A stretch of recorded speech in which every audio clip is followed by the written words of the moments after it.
Hello, hello, hello, friends. Day four of Global Hack Week. How is everyone doing? Making sure I am audible and visible. Everything looks fine over here. How is everyone doing? How's your 3 days or probably 4 days of Global Hack Week been? How excited are all of you for this session? Also, the weekend here very quickly. This week went by so fast with all of these amazing sessions that we had lined up. A lot of times I was on the stream as well. Really excited to be talking to all of you multiple times over this week. How's everyone doing? Where are you joining in from? Do you want to drop that in the chat so I can know that you can hear and see me very well? I'll give you a couple of minutes to catch up while I go ahead and make sure everything is fine from my end. There we go. One reply in the chat. India, interesting. I'm streaming from India as well. About all of you. Any interesting plans for the weekend? That's also something we can talk about while we wait for other folks to come in. For me, I guess the only interesting thing in my mind right now is watching all the other Global Hack Week streams because it's going to be probably the last couple of days of Global Hack Week. And since we are at the AI/ML week, this is the first time we're doing an AI/ML themed event. This has been an interesting one for me myself personally. And you're going to a hackathon. That's interesting. How prepped are you? Do you have a team? What's the plan? How excited are you? Are you going to travel to a different destination or is it somewhere close to where you are right now? This week's been awesome for sure for everybody else, for everybody here in the stream, and otherwise, I think it's been an awesome one for us. Oh, a solo hackathon. That's interesting. Cool. I think we are 2 minutes beyond the time. I just go ahead and share my screen and we'll start off with a quick introduction, a little bit of introduction to what we're going to talk about at the stream. And then we'll take it forward very slowly. And we might have a swag drop happening at the end. And if you are someone who's associated to a guild, if you're a guild leader, if you're a member of a guild, or if you don't know what guilds are, you might have a chance of getting to know what guilds are and also getting to claim a swag drop. Interesting, huh? Let's see how that goes. I will now quickly share my screen and get my slides up for all of you. I hope this is working fine. Yes, it is. So, to quickly introduce myself, I am Siddharth. I work as a first party events coordinator at MLH and I use the pronouns he, him. If you've been to any of our hosted by MLH hackathons, you might have seen my face appear as an organizer there. Or if you have been attending Global Hack Weeks, you might have seen me on daily streams or other streams. I was streaming an open series session yesterday. If you've been around, you might have seen me there as well. This session particularly is called In Pursuit of Inclusive AI. This is also based on a paper that I'm going to refer while we go through this journey of understanding biases and inclusive AI. And I would want to give a shout out to this team at Microsoft that got this together. It's a very amazing paper that I thought all of you should be going through. So I have a little bit of things, a little bit of important things pointed out from there. And then we're also going to look at a lot of AI going wrong examples, understanding how that goes, and then straight to an activity at the end to make it more exciting for all of you. So before we start about talking about enhancing inclusivity of AI, we need to first understand the exclusions or the problems that exist and where it might be starting off from. Since this is an AI ML week, I'm quite sure that all of you have been upskilling yourself in the world of AI ML. You've been learning a lot, starting from Python all the way up to different complicated algorithms inside of AI and ML. But let's take a little bit of a moment here. This is not going to be a technical session of sorts, but we're going to look at a lot of technical case studies, if I can put it that way, to understand what are the do's and don'ts when you are. This is not going to be a do's and don'ts of programming essentially, but what are the do's and don'ts of an overall AI ML architecture when you're going to build something, right? This study actually divides it into five different types of biases or exclusions, as we're going to call it. The first is called association bias. Then there is interaction bias. For some reason, I can't see my screen very clearly, so I'm going to go back and refer. Then there is automation bias, confirmation bias, and dataset bias. Let's go ahead and start talking about each one of them one by one. And while I talk about them, I'm going to give you an example of what that would look like so you're able to relate to it. Also, a real life example based on every one of our lives. so you understand how that works in our lives and outside of the data set or the AI/ML world as well. Let's kick it off here with the data set bias. Okay, I quickly go back to the chat. I have some comments coming up, which is, can you share the OpenCV session collab notes? I did. It should be on the AI/ML Global Hack Week launch. If you've not been able to find that, let me just quickly point you to that. I'll drop a message very quickly saying this is the notebook for anybody curious. I just dropped a message there. So the last message on that channel would be mine. You can just pick it up from there. But glad to know that you were around for that session. I hope you had a good time learning there. Let's kick it off with off with this term, which is called data set bias, which I think is self-explanatory, and this is the most common type of bias that we've all been hearing or experiencing, either through these 4 days of building AI/ML models, or if you've been very curious and building this otherwise, you might have seen that there as well. So this is where data does not represent the diversity of a customer base. Now, if I were to give you a quick example of how that looks like in our lives, let's just take an example of a young child who hasn't seen most of the world and is trying to model their idea of a world based on the experiences that they have had and based on the exposure that they have had, right? While this might seem very true to that young child when they talk about world, but for somebody who's seen the world outside of their four walls, they would know how much more different it is, right? That's what is called as data bias over here, or data set bias over here, which essentially means that the intelligence of your data set is based on information that's too small or homogeneous. Now, what does it look like in the AI/ML world? For an example here, it can be a data set that represents small subsets of users based on their race and skin tones. Now, you might have at some instance heard of those models wherein they had probably a face recognition use case, and they were biased towards a certain skin color because they were trained on that data set, but they were not recognizing the others. These are very common examples that happen, and it doesn't really have to be about skin colors or race. It can be of any sort. Let's say you are trying to build a model which takes into consideration the income slabs that people belong to, and if you have only trained it on a particular slab, it's very difficult to go ahead and adjust and understand what it looks like outside of the data set it has already seen, right? So you need to understand how data biases can work, and we'll also look at some of the other examples over here to understand more of what this is going to look like and what has been the problems that has been caused by this. Moving on quickly to the next one here, which is called association bias. Now, association bias is basically when human biases, the ones that we have perceived, and if we go ahead and develop any kind of AI model tomorrow, these biases that we have can start creeping their way into the machine learning algorithms or deep learning models that we're going to build tomorrow. So model now has gotten the problems that you have put into it, but now because the model has an habit of multiplying things, it keeps on multiplying these things, and it becomes an even larger problem at the end, right?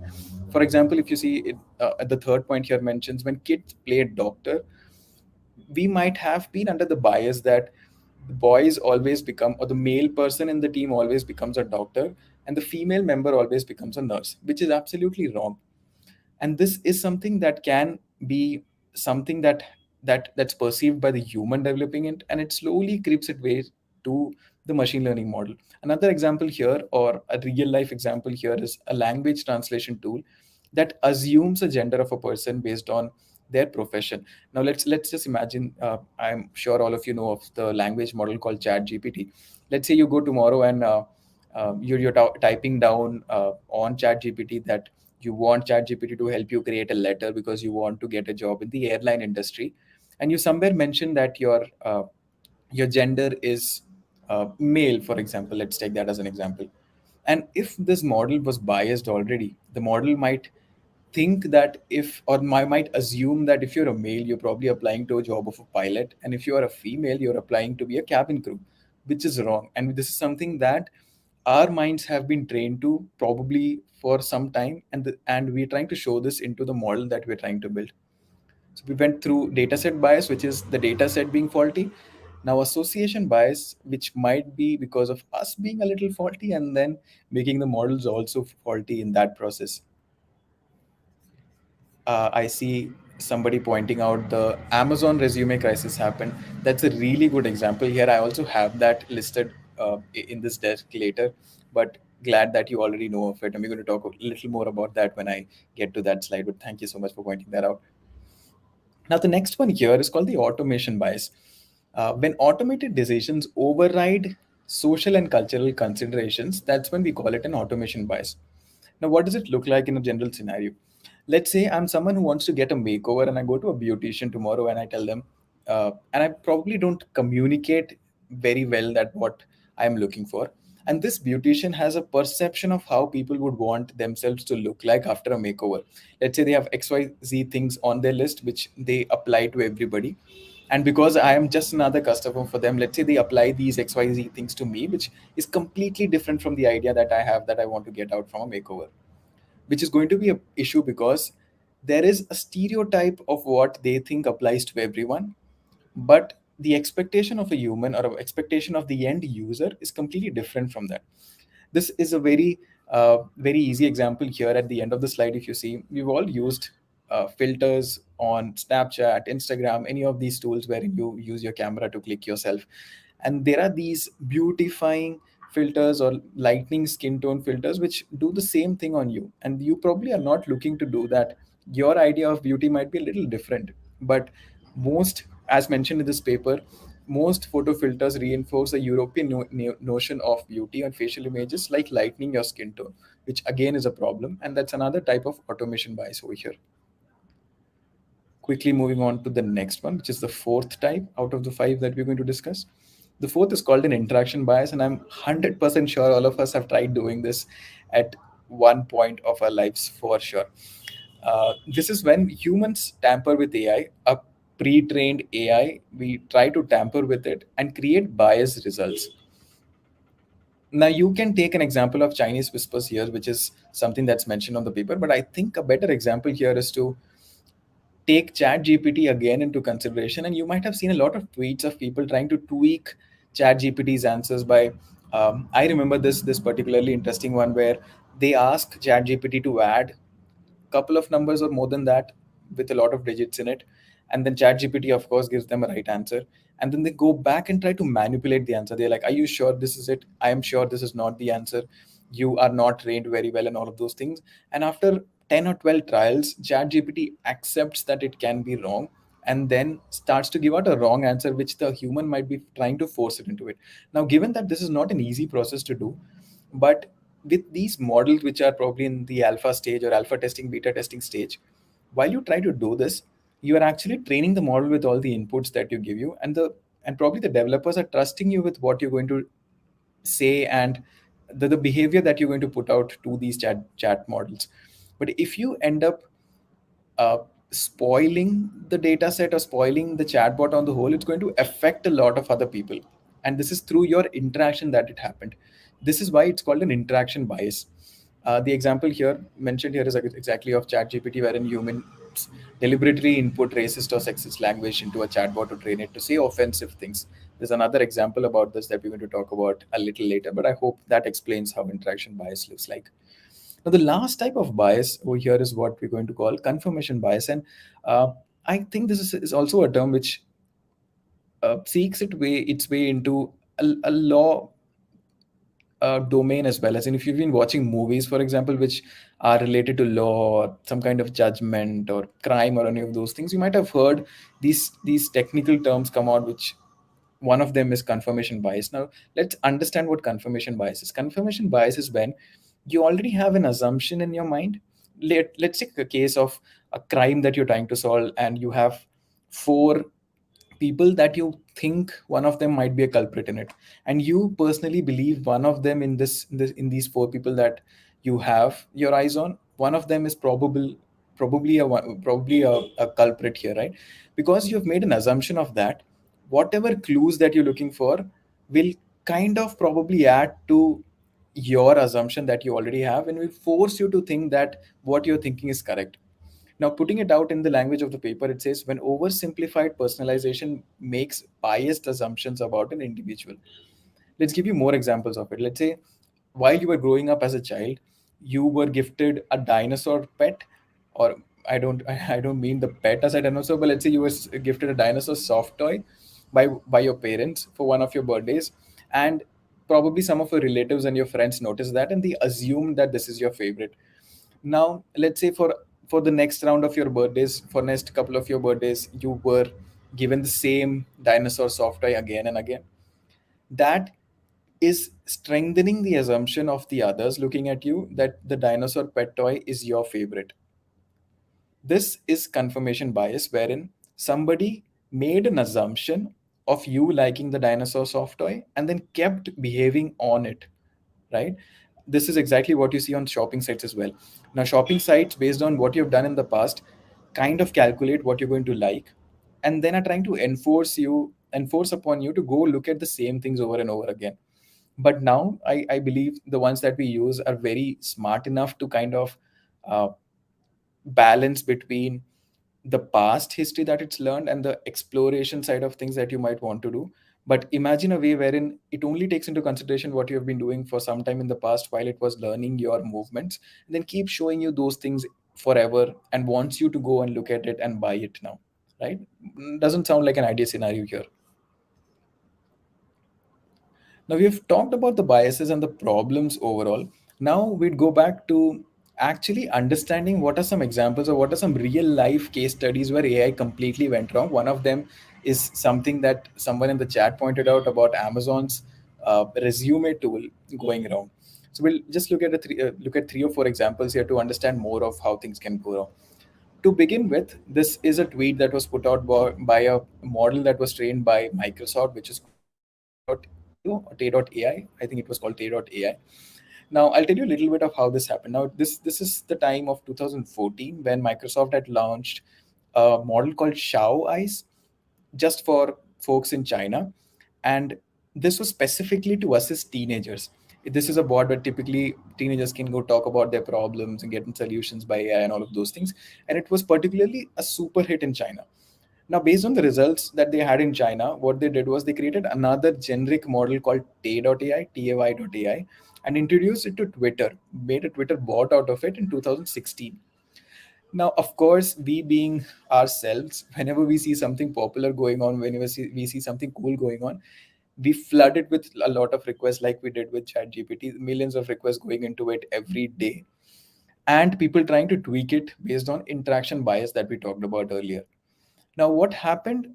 I could only show you two tweets here because most of the other replies that this bot ended up making was not suitable for the stream. But I just wanted to show you how this went wrong. Now, the first tweet, if you notice here, which was on 23rd of March 2016, was when somebody probably followed the bot, and it says, can I just say that I'm super stoked to meet you, humans are super cool, and which is a very friendly way of putting out that you're happy to meet someone, right?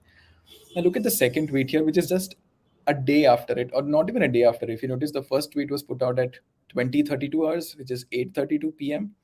The next one is about 9 o'clock in the morning the next day, and the bot is now replying, "Chill, I'm a nice person. I just hate everybody." Do you see how quickly things changed when people tried to interact with it in wrong ways, and that completely spoiled the AI model that they had built, folks at Microsoft had built, and they decided to stop it right then before it went on to become a even bigger disaster. That's one, and this is an ideal case of interaction bias that we all already discussed about. Moving on to this another interesting case, which is from a university called Harrisburg, wherein they built a facial recognition model to predict how likely is someone to become a criminal based on their facial characters. At the first glance, it doesn't look sensible at all. It looks like that to me as well. But somebody decided to do that. A group of professors decided to do that. And they claimed that it could do it with 80% accuracy and no racial bias at all. But the idea of it sounds very wrong to us, and that's what happened. I think from across the globe, about 24,000 petitions went out to stop this from being published as a model or a study, because we knew this could be resulting in an association bias wherein you learned from some of these faces of maybe criminals that got convicted, that these are some facial characteristics that you're going to find in these people, and then you're trying to apply that to everybody else, which actually puts the society in danger, because you're in an ideal scenario, we do go around telling people that you're not supposed to be judging people based on how they look. And you now are creating an AI model which doesn't have a brain of its own, and it's completely developing a brain out of what you're trying to teach it. And you are now trying to use it to predict how much of a criminal can someone become in the future. Absolutely a disaster. What do you guys think? Let me know in the chat. Now, this is another interesting use case, surprisingly very new. This happened in late 2020. I think somewhere in Scotland, where the AI camera, if you notice, these are two different pictures from the same game that's happening, a football game. On the left, what you see is a camera. This is just to set context that a camera had an AI model installed in it, wherein it's looking for the ball, the football, and it's supposed to be following the football wherever it goes. So it makes lives of the cameramen easier, and they don't have to run around, or they don't have to keep changing the angles of the camera to be able to be pointing at the football at every moment and making the experience of folks better, right?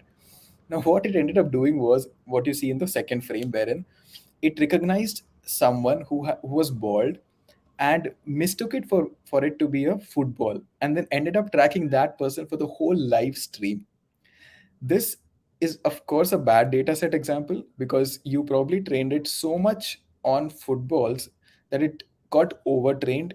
Overtrained or overfitting is one problem that we have with data sets in ML, wherein you train it so rigorously on a model that you forget that there is a place called overfitting as well that happens with data sets. If you don't know what overfitting is, just go Google, you'll know how overfitting works with the AI models. And this ended up thinking that a bald person's head was a football and ended up tracking it. Funny, isn't it? This is another thing that our friend in the chat had raised, which was Amazon's AI recruitment tool. So here's what happened. Amazon launched a few machine learning programs which it claimed could help recruiters filter resumes. And interestingly, this was trained on a majority of resumes by male candidates. Now, whenever you do something like that, it's very natural for the AI to be uh, kind of eliminating what it's not been trained on, as considering it as a false input to itself, right? Now, very ideally, what it would be doing is looking at all the resumes that's thrown into it, look for the ones that has some kind of relationship to what a male person's resume would look like. And then it went down to actually also filtering and downgrading resumes if it had words, if it not was just related to a women's profile, but also filtering it if it had any kind of word that represented women. So let's just say somebody had mentioned in the list of experiences that they worked with All India Women's Conference, for example. It would look at those words, and whenever it would see that, hey, I see women mentioned here, it downgraded the resume, because it was kind of against that, because it wasn't trained on that model or trained on that data set. How silly it is, right? And that's what our friend in the chat had also pointed out. This is again data set bias, because you're training it only on one side of the data set and you do not know what's happening on the other side. Going on, this is Google's ad targeting. I think this is also the last example I had here. uh, I forget when this was actually, but a team headquartered at Carnegie Mellon University decided that they're going to go to Google's headquarters, or go one of Google's office, and understand how ad targeting would work inside of them. So this team was, the ratio of men to women was the same inside of the team. So you are looking at a team which has half women and half men, and they went there, and uh, every male had a counterpart, a female counterpart who had the same profile. So these are, let's say, if, for example, we take six people, there are three male folks, there are three women, and every man has one woman who has the same profile. Now, what they're trying to do here is they go there and start using a lot of a lot of tools which where Google pushes its ads, right? And interestingly, what they noticed was Google's algorithm showed females far fewer ads related to high-paying executive type jobs, which was a disaster. And then they figured it out. There was a round of correction and cases and all of those things. And this again is an example of association bias, right? So there have been these blunders that have happened in the past, and this is exactly where a lot of learning happened. These biases and these problems were understood, and then now we're going to quickly talk about how we go about fixing it. Uh, Before we start talking about it, this is not the only way that you're going to fix things. This is like a general architecture of how you could go about fixing it, or how you could start fixing those things for yourself and your teams. Um, Oh, somebody in the chat just pointed out that it says stream starts in 2 minutes. Thank you for that. I completely missed that. Let me take that off the stream. Thank you so much. This should be gone now. So let's talk about 5 points that the paper goes ahead and mentions about how you could fix it, starting with redefining bias as a spectrum. So what we just did was we kind of broke it out into 5 different points, mentioning that these are 5 things that you need to be able to look at. But what the paper suggests is that you should be defining bias as a spectrum and not discrete points. What happens here is generally we have a notion of uh, categorizing everything that AI does as good or evil. While you do that, it's not very correct when you're trying to put everything that's not good into evil. You need to have a spectrum how you're going to rank it. And it's observed that teams engage faster with AI bias issues when they consider a spectrum of biases. And this also helps them oversee the AI and avoid major pitfalls. So the first thing that we're going to do is redefine bias as a spectrum. The next is enlist customers to correct bias. Now, if you have been understanding what open source is, you might have seen that the success of an open source project is in its community, and it's only going to be a great open source project if your community is involved in it and it's trying to correct all the errors that might have gone in. It's not just adding features, but there also have to be people in your community who's trying to correct all the errors that are in your project.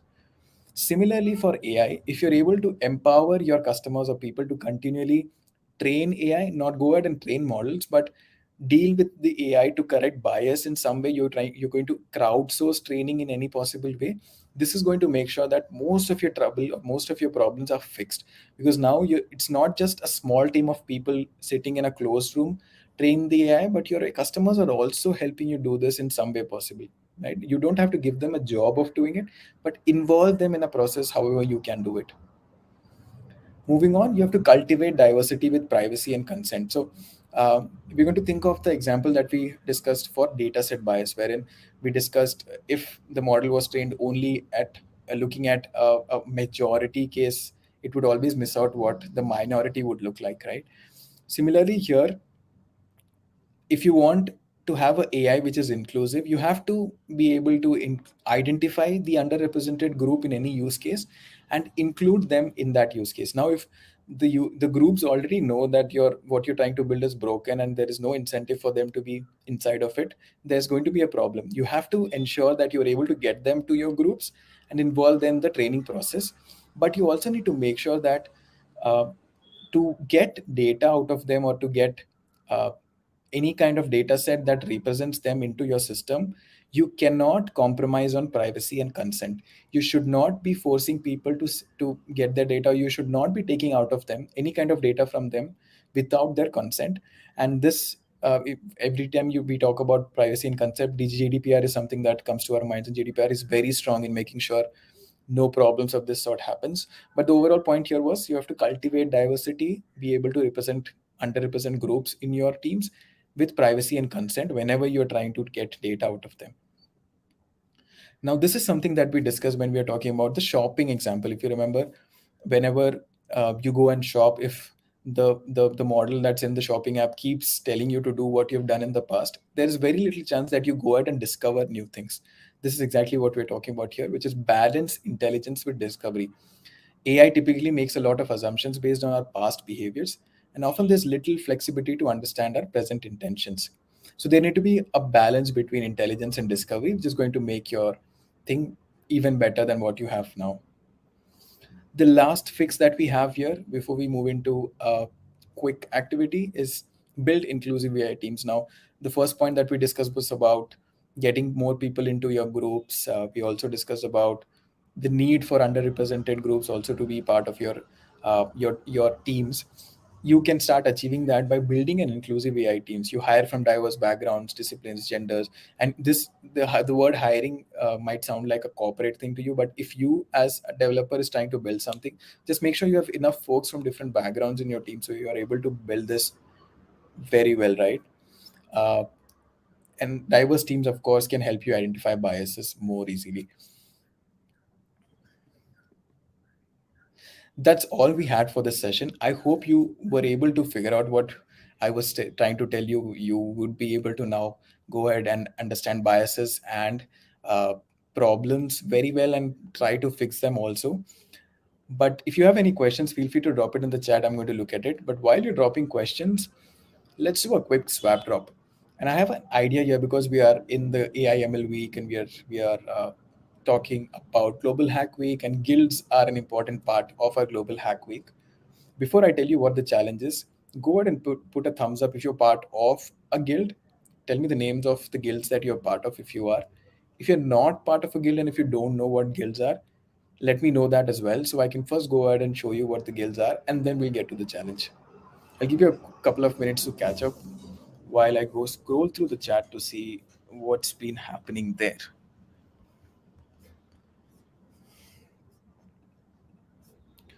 Okay, we already have someone from the Coda Cafe.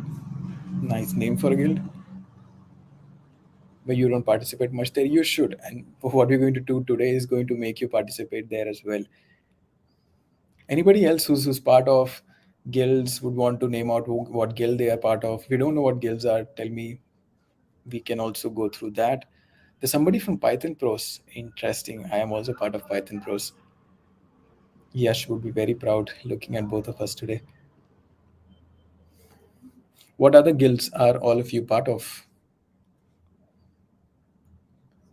Or if you're not, let me know. I can maybe go ahead and show you what guilds are. Cool. Okay. Tell us more about guilds. So, guilds are groups that you would see who are very actively participating in Global Hack Weeks and all the other initiatives that MLH runs. Guilds are essentially you being a part of a group, which can be either a group of folks that are close to you that live in the same region or have the same interest. For example, you notice someone mentioning that they're part of the Python Pros group.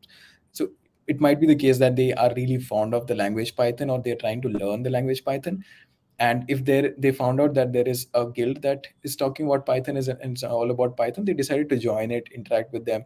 This is a fun way for you to go learn, make new friends. This is can be a starting point for you if you are just getting started with a platform like Global Hack Week, where you have thousands of people that you can interact with. It's always fun and engaging to have a lot more people with you, right? And this is guilds are just a way of you to participate and learn, if I can put it that way.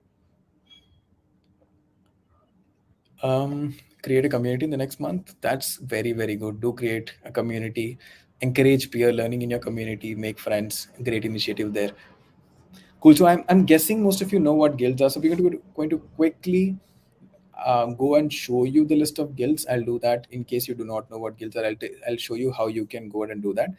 And then we are going to directly go to the activity here. So if you do not know what guilds are, you can visit this link that I dropped in the chat, which is discord.mlh.io.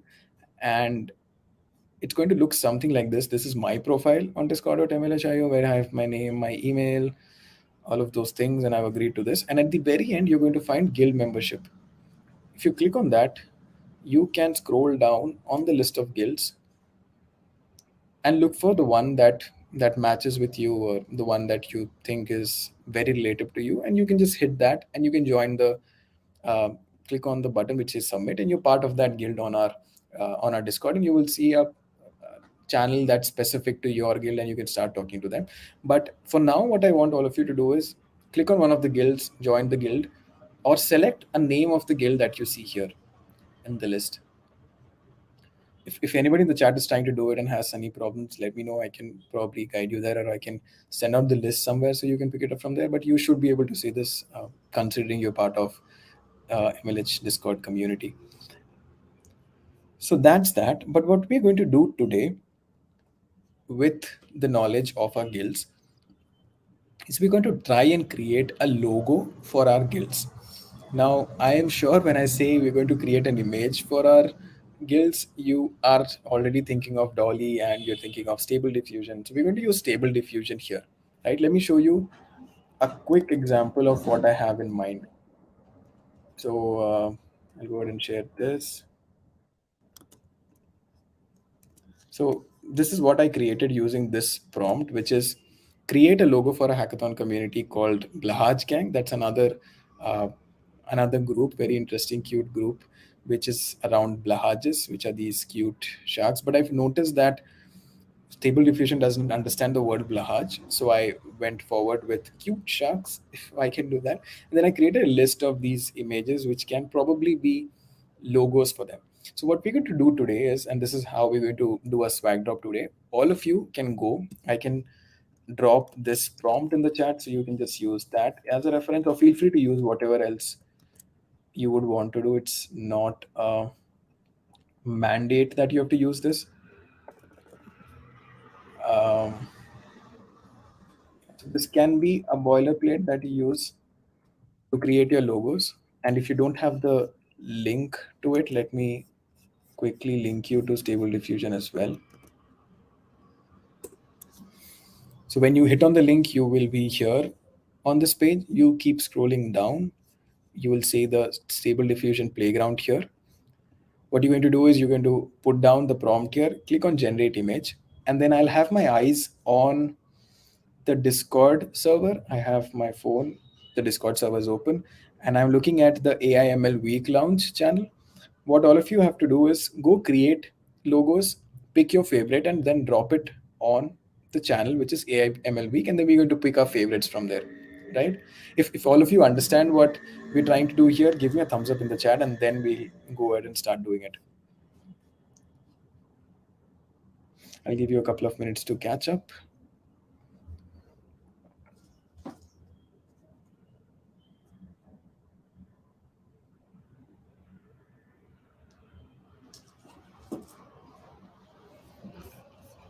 No thumbs ups yet in the chat? Or give me a thumbs down if you're not part of it, so we can know that we probably need to look at something else. Or are you all already starting to create logos? I have my eyes there as well. Let's see how that goes.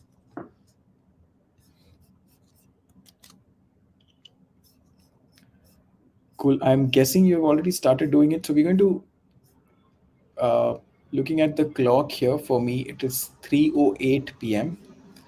And we're going to be doing this for 3 minutes. I'm going to give you 3 minutes to generate this. So whenever my clock hits 3:11 from 3:08, which is 3 minutes, we're going to go back to Discord and look at all the images that you have shared, right? Somebody wants the prompt to be shared. I am pinning this on the stream so you can see it, or you can just scroll up the chat and you're going to find the prompt there. But you don't really have to stick to this prompt. You can rephrase the prompt as whatever you want, or if somebody's stuck, you can use this. This is just a backup plan for you in case you're looking for something good. Cool. All of your time start now. While all of you are doing that, I am going to play around a little with this, and I'm going to take the Coda Cafe as an example because I've not tried that yet. So I'm going to say create a logo for a community called Tech Coda Cafe with coding and cafe fans, maybe. Let's hit generate to see what images we have here.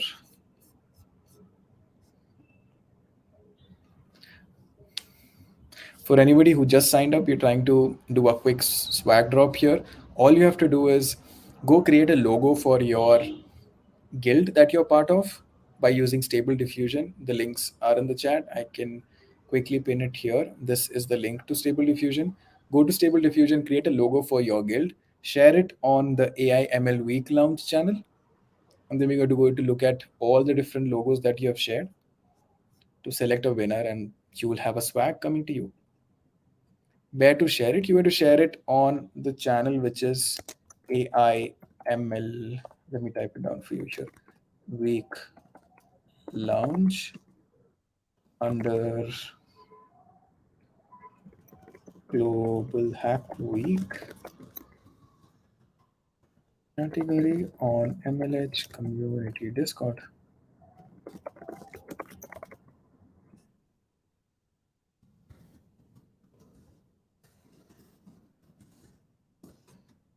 You should have that in the chat now. For anybody looking for the link, this is what you need to do. And there's a couple of interesting logos that I have for the Coda Cafe. I'm sorry if I'm not pronouncing it correctly, but looks interesting based on what I gave it. I gave it coding, I gave it coffee cafe. I see a lot of coffee references here anywhere. And this looks good to me. If you notice, it tried to also put in the name in the and then the logo that's appearing on the top left of the first image, which is really cool. And somebody just shared. Okay, let me go back and the code cafe. Okay, never mind. We are going to, and I see logos popping up already. So I'm going to go back and share Discord for all of us to look at the results that's coming in. Let's go see that.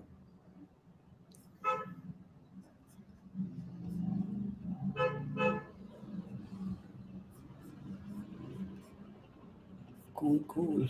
Let's see what we have here. Let me get Discord up really quickly. Here it is. Cool. For anybody wondering which channel we are on the channel called AIML Week Lounge, which is under Global Hack Week inside of Major League Hacking Discord, which is MLH Community Discord. And here it is. Would all of you also mind telling me which one are you generating it for, so we're able to judge it? Oh, I see you're already doing it. That's nice. So we have two for the Code Cafe. This is nice. And then we have one for Python Pros. This looks nice because the outside resembles the Python logo in some sense, and there's also a Python-like character in between. And there's Arman wondering what we're trying to do. Let's say we are creating logos for our guild using Stable Diffusion.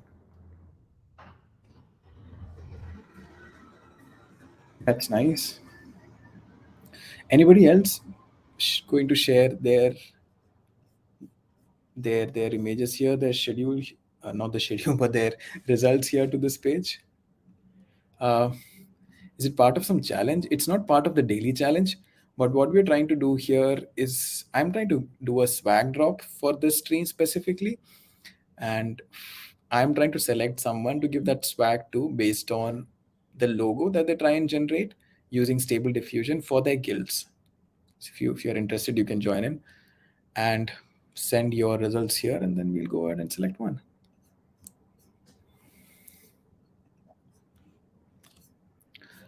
I will give it a minute more, maybe. Let's see what all of you have.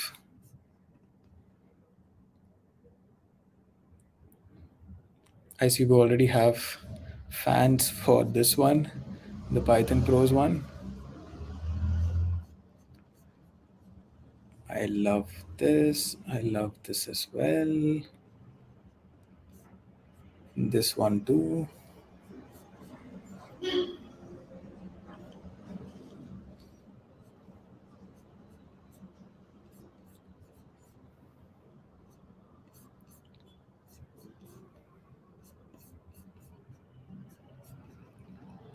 I think that's all the results that we have for today.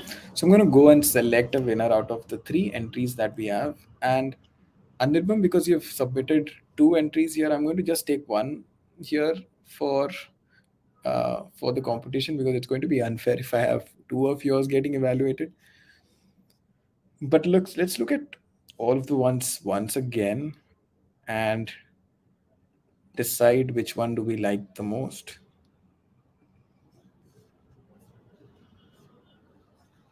I see a lot of folks reacting as well. Okay, Anirban says we should be choosing the second one. Cool.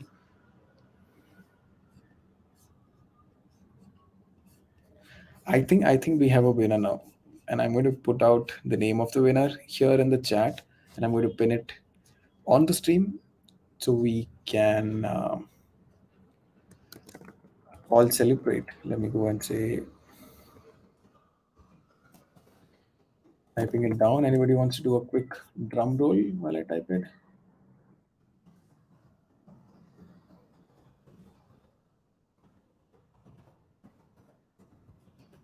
Almost there.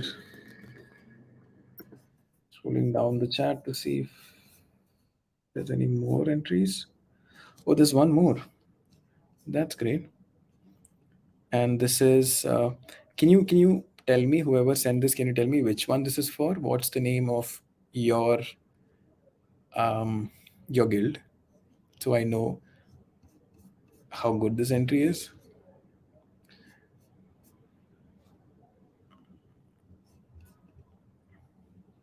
But trying to guess, it looks like some it's got something to do with Python, something to do with code, and probably another word in between. I see the person is already typing to tell us what it is based on.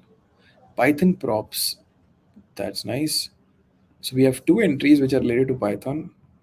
Python pros, oh, I think it's the same one. So we have two entries for Python pros here. That's interesting. And then we have one person from the Code Cafe. Hmm. Cool. I think we have a winner here. Let me go down and put that in the chat really quickly.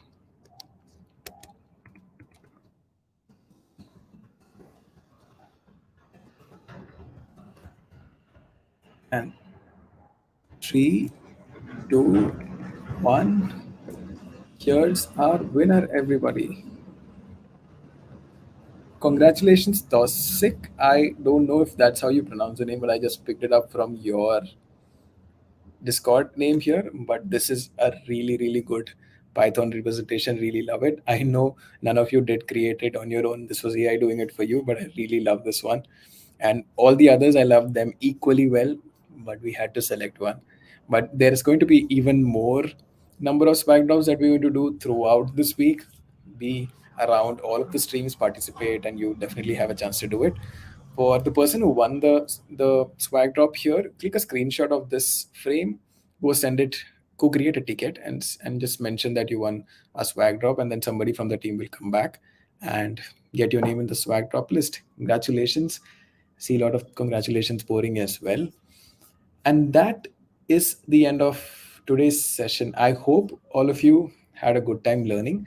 I hope you're going to understand all the biases and everything. And whenever you're going to implement AI and ML for real, you're going to take into consideration all of these things and make sure that you don't add up to the list of the blunders that you already looked into. But thank you so much for joining. Where to send it? You can go to the Get Help section on our Discord, and you will see a channel called Create. Not Create, it's called MLH Support Tickets. Okay, let me go quickly show you that as well before we end this. So if you are here, you scroll up, you see the Get Help section. You're going to go to MLH Support Ticket. You click on Create Ticket, and then you just send out this screenshot and mention that you want a swag drop. And then our team will go ahead and do that. Cool. I think you should now be able to do that. And thank you so much for everybody for joining this. Have a great weekend and have a great time learning the rest of the AIML week. And we hope to see you very, very, very soon for other Global Hack Weeks as well. Have a great day. Take care. Bye bye.